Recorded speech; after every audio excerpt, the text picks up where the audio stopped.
Good evening. Hello there. The mic on. Good evening. Good evening. Doing up Facebook.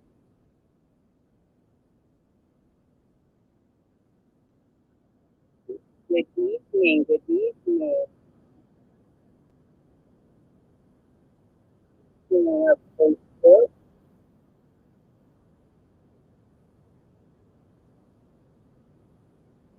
Hello. Hello. Hello. Good evening. Let me get my comments going.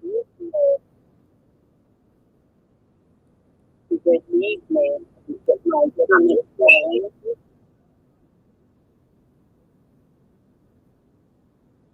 Hello there. So let me also pull up YouTube. So we are on air.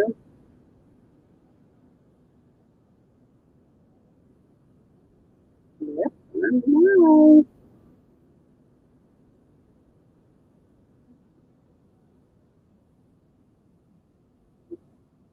All right. Good evening. Good evening. Hello, Miss Williams. Good evening. I'm so glad you're here. Thank you for reaching out to me tonight. I'm so glad you're here. We're going to have an interesting conversation tonight, so I'm looking forward to it. All right. Well, hello there, YouTube and Facebook world. We'll go ahead and get started. Alexa, stop playing music. It is time. It is time. So, one of the interesting topics tonight, because as most of you know, I am a crazy sports fan. I love sports and I love gymnastics. And the whole debacle with Simone Biles just really has just resonated in my soul. It resonated in my soul. And Simone Biles was celebrated for her decision to pull herself out of some of the competitions in the Olympics. She was celebrated, but at the same time, she was being criticized. She was even condemned. And it really made me take a look, at, some of the things we've just been talking about in recent weeks and how, on one hand, she was celebrated for making a choice to put herself first, to put her mental and emotional health first. But then on the other hand, she was criticized because people said that she was an athlete. She's supposed to keep doing that, and she's supposed to risk her life. She's supposed to entertain the that's what it ultimately is. Entertain the people at all costs. And that thing, ooh, that's so so that's something I want to talk about today. So when people celebrated Simone in her decision to take care of herself, I just wonder, you know, what would it be like if all girls could be celebrated, if all women, especially African American women, if we could be celebrated for choosing our own mental health and our own emotional health first. If we decided to do that, what could we accomplish? What could we do if we were celebrated for putting ourselves first? So that's what I want to talk about tonight. So welcome to Reflection. This is our discussion for career-minded women who are talking about real issues in the workplace. So I welcome you. I thank you for coming tonight, and we are going to get started. If I can get the video going. We are going to get started here now. Very good.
All righty, and welcome back. Welcome back. Welcome to Reflections.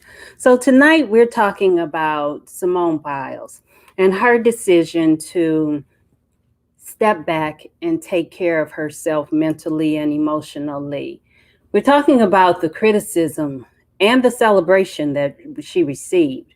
So she was criticized. Why was she criticized? She was criticized because some people said that she jeopardized the whole USA team and she bailed out on the nation because she put her mental health first. And I guess it goes back to again that if it's not a broken arm or it's not a high fever or it's not a broken leg, then people aren't really suffering. People don't have issues. But when it's a mental health issue, then you're just supposed to get over that. You're supposed to just think your way through it and will your way through it, wish your way through it. But if you had a fever, it's okay to sit down. If you have a broken leg, it's okay to sit down. But if you have a broken spirit or you have some issues that you're dealing with, then you're supposed to push through that. So she was criticized. She was slammed. I mean, it was some horrible things some people had to say about her. People who, now I get defensive when I start thinking about stuff like that, attacking that young lady. And I just want to jump in and take on everybody. But people who have never even done the sport, have never even seen what a balance beam really looks like up close, and the focus and the concentration that it takes to master those skills, and how just not having your head in the game could break her neck. She could die. So again, she was criticized, and it happens, but it goes back to the fact, when we were talking a few weeks ago about how you give everything on your jobs, and then something happens to you and we will repost your job the next day. It goes back to that you have to be careful not to we have to be careful, not to just give our all to these jobs. And I know that and I'm trying to be personal and transparent about it and come out of my other roles and everything and just, talk openly and candidly. But, we've been conditioned to give our all, to do our best and to work hard. And especially as African American women, or women from the diaspora, anywhere in the diaspora, that you've been conditioned that you have to stay longer, work harder, be the best, do better. And we give our all, and then next thing you know, we have these failing conditions in our bodies. We have all this unnecessary stress. We're suffering from heart disease. We die. And then they post our job, you know.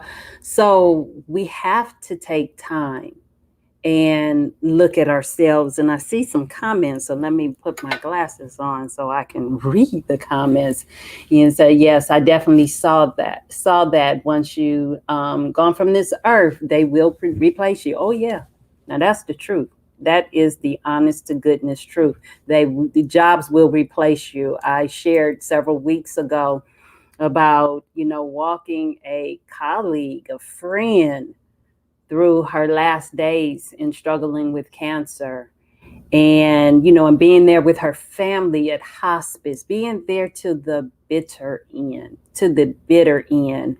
and then helping the family, because she only had one young son, young, early 20s, mid 20s. And so helping him plan the family celebration and all of that. And then I got back to work. They said post her job, and I was like, whoa. So you do all that. You give your all. We do all of this. We've been conditioned to do it. And then we still get slammed. We still get criticized. It's like it's never enough. Nothing is ever enough. So even with that, she then was celebrated.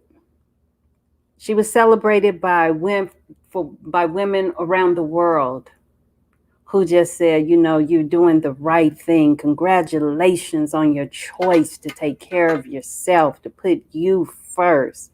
And they celebrated this young queen. And I'm so excited that so many women around the world, so many men around the world celebrated her. But now let's bring it home. But those same people who celebrated Simone, who you work with every day, who you go to school with every day, did they bother to ask you how you're doing in the pandemic? Do they bother to ask you how the disproportionate numbers and death rates amongst African Americans, and this is not African American show, but I'm just keeping it real tonight, okay? I remember early in the pandemic, there was some discussion about, do we even know anybody who has COVID? Does anybody, I mean, it would post on social media. Do you even know, we're quarantined and we have to wear these masks. Do you even know anyone who has COVID? And so all these other nationalities were saying they didn't know anybody who had COVID. Whereas I didn't know any African American who did not know someone who had COVID. I don't know any African Americans who hadn't lost someone that they knew to COVID. And so when many were talking about, I don't even know anybody, we were already on our second hand of deaths. But does anybody ever ask us, how are we doing? Especially as women, especially as women of the diaspora, the African diaspora. Did they ever ask, how is this impacting you? How is, the social injustices? How are you? Or do you get to work and they just expect you to perform like nothing is going on in your world? Is it? I get tired of that. It's like I'm just a worker, but I'm invisible. My life is invisible. My realities are invisible and mean nothing to you. Now I understand, well, I don't know how to say something. I don't know how to approach it. But you don't have any problems whatsoever with walking up to me and ask me, oh, I like your hair. Can I touch it? As though I'm a chia pet. You don't have any problems with that. Okay, and I'll digress. I will digress. Let me take a sip. I hope you have a nice little beverage. I mixed something tonight. I did a little mixture, made me a little concoction. So my cup, the camera's over here. My cup, my Fight to Smile cup.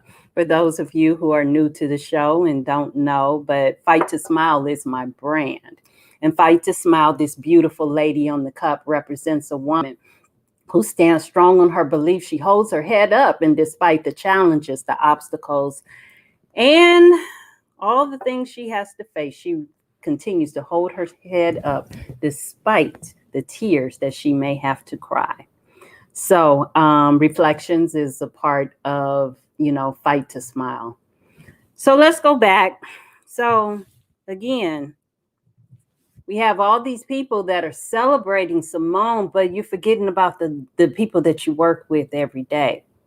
Are you reaching out? Are we reaching, and forget them, are we reaching out to one another? Are we comforting one another? Are we looking beyond the Facebook posts of all the pretty things in the night and the fun things and seeing that behind, reaching out to people beyond the Facebook posts? It's really amazing to me how, we can celebrate someone we don't know. Ooh-wee. But the people that we do know, we just overlook. I think, we have to do better. We have to do better. And we can't expect others to do better if we're not doing better ourselves. So it means that, number one, we have to take care of ourselves first. And we have to listen to our bodies. And just like Simone, I'm getting ready to cry. But just like Simone, she said, you know what? I have worked hard to be here, but this is too much. This is too much. It's too much. And yes, I am a trained athlete, I am a professional, but her rock was gone, meaning her family, her support, they weren't there with her. The things that she needed the most were not there for her or with her. And it was a lot. It was, she knew her breaking point, ladies. We have to know our breaking points, and we have to stay as far away from that breaking point as possible. And when I said that I'm about to cry, it's because I know right now in my body, I am physically exhausted. I did some things this weekend outside in the hot sun, and it was draining. And I'm talking about that hot Florida, South Florida sun. And it was draining, and I couldn't understand, gosh, why am I so tired? I probably came close to having a heat stroke. And my body hasn't recovered. And then, Monday, and then, driving 6 hours. And then I ran right into Monday, worked a full day, ran into Tuesday. But you know what? I have to preach to the choir today. I need to take a day. I do. And we need to, put ourselves first, because it's a lot carrying everything we have to carry. And I don't want to keep talking. Let me look at some of these notes and let's see. Yep, that's real. Truth. Yep, keep it 100. Yes, ma'am. Yes, ma'am. I'm glad she chose that decision. I am too. And then she received some counseling, and not just counseling. She received the right counseling. Okay. And as an athlete, she needed a sports psychologist, not just a regular psychologist, but a sports psychologist who truly understands, sports, and not just sports, but gymnastics, because that's a whole different mindset. Oh my God. Gymnastics is an entirely different mindset. So having the right support was so important, and she was able to go in and have a very good and a very strong beam routine, and she received a bronze medal. So kudos to her for that. Kudos for putting herself first. And we have to learn to do the same. We are often held to expectations, unrealistic expectations. And not only are they unrealistic expectations, but they are expectations that we don't even know that we're supposed to be living up to.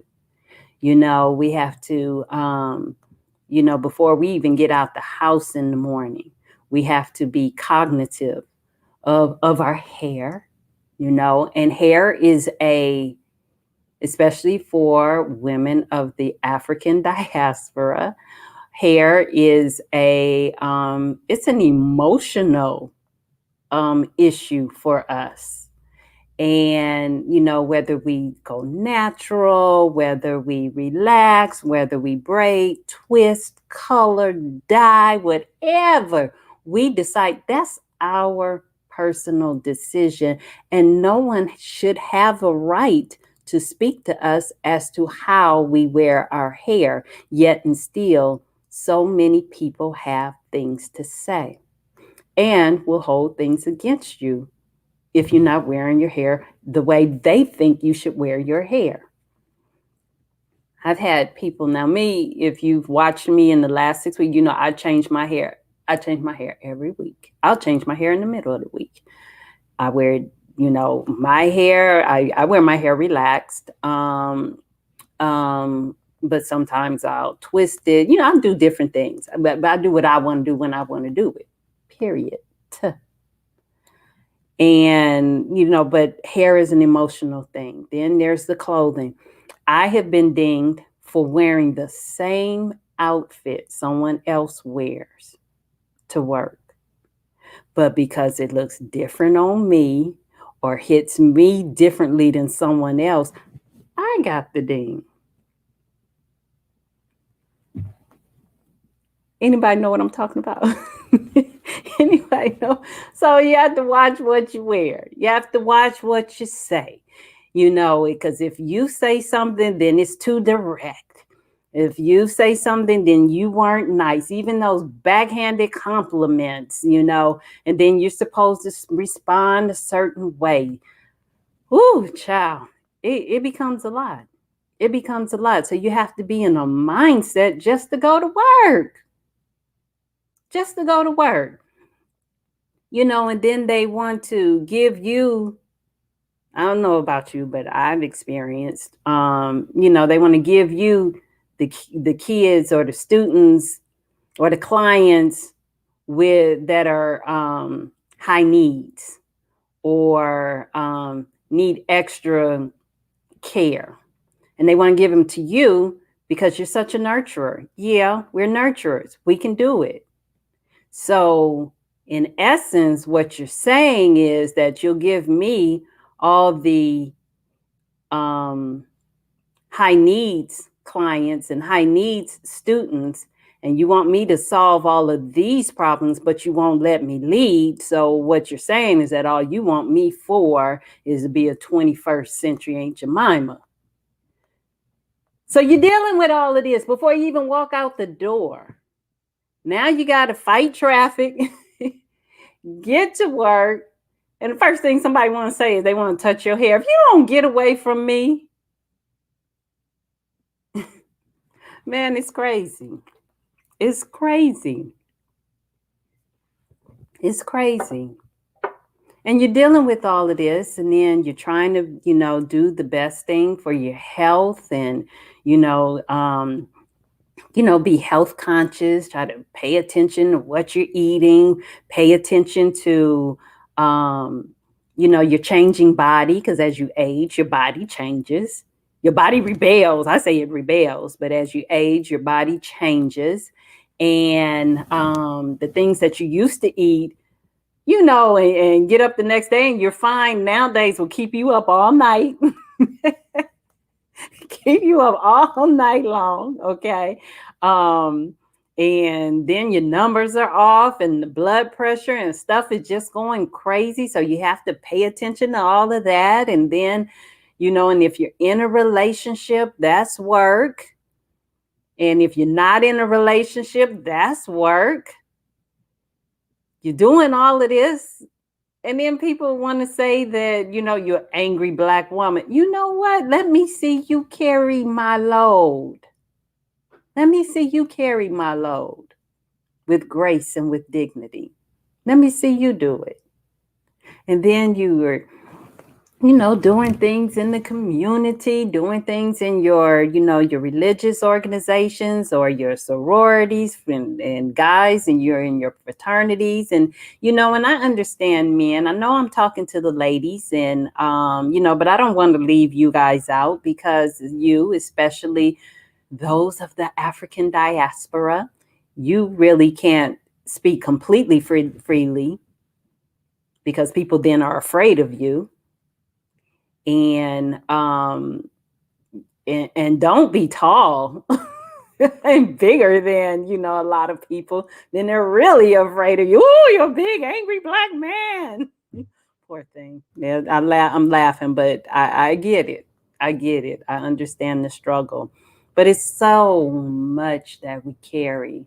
So again, I asked the question: what if we all gave ourselves permission to put our health, our mental and emotional health first?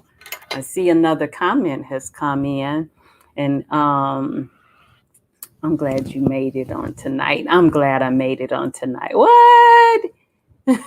Don't miss the show. Don't miss it. But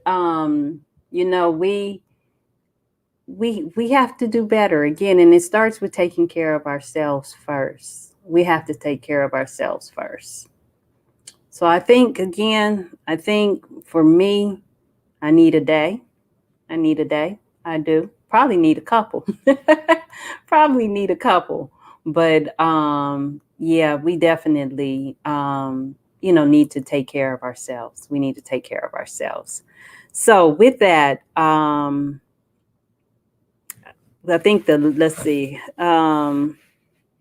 guess the last thing that I want to say, it has to do with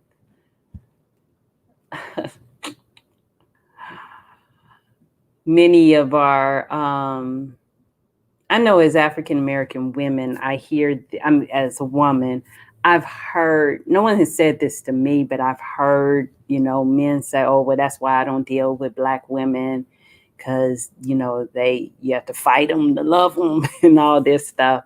And I think the best way to get to an African American woman, to get to a woman of the African diaspora, is be a place of rest for her. Be a place of rest. I know now I'm speaking for Naita, I'm speaking for me. If I have to go out there and fight for everything, I have to fight for my own, to be recognized for my own credentials. Hello? I remember being on I had commented on social media on a news website. So there was a news story, it was a story on the news, and I made a comment. So my username is Dr. Naita. So it came up, Dr. Naita, and this man argued me down about what was the importance of me having doctor on my name. Clown, because I earned it. That's the importance of it. And even with Dr. Jill Biden, there was a instructor at some university, I can't remember the exact story, but he had written an article about why Dr. Biden shouldn't use why she should drop the doctor in her name. She earned that degree. Why would she drop that? And why should we as women have to? Why is this even a discussion? And I know some of my colleagues, some of my friends, can attest to people will bypass that PhD, bypass that doctor, bypass that EDD, and then call us Miss. Really? And it's not even about the titles, but it's the fact that you went out your way to ignore the title. That's the issue. So if I have to go out here and fight with all these other issues that I previously described, then I got to come home and fight. No, be a place of rest. Be a place of rest. Be a place of rest. So, with that, I want to share this thing. I want to do a quick commercial break. And that is, my Fight to Smile t-shirts are in. I have them in white, I have them in black, and I have them in purple. So please, support the cause. If I have said anything, or if you've been watching any of my shows and it's been an encouragement to you, or you'd like to just support the movement, please reach out to me on my website at www.drnaita.com, or you can get a shirt through drnaita.myshopify.com. I'd really appreciate the support. But with that, I'm going to go ahead and start wrapping it up. Wow, that time went by quick. It's already been 30 minutes. But, again, I just want to say that, kudos to the nation, to the world for supporting Simone Biles in her decision to put her mental and emotional well-being first. But let's see that same support for the women we see every day, especially for our colleagues, our co-workers, our employees, our supervisors, our classmates, who have been going through some things, or you can just imagine that they're going through some things. Reach out to them and support them. Celebrate their decision to put themselves first. And again, it begins with us. We have to celebrate ourselves, put ourselves first, and then, reach out and be a support to one another. But that's my show for tonight, ladies. I appreciate you coming. I appreciate the conversation. And please, by all means, take care of yourself first, ladies. Put yourself first and be good to yourself. I appreciate you coming out tonight. Thank you so much and have a great night.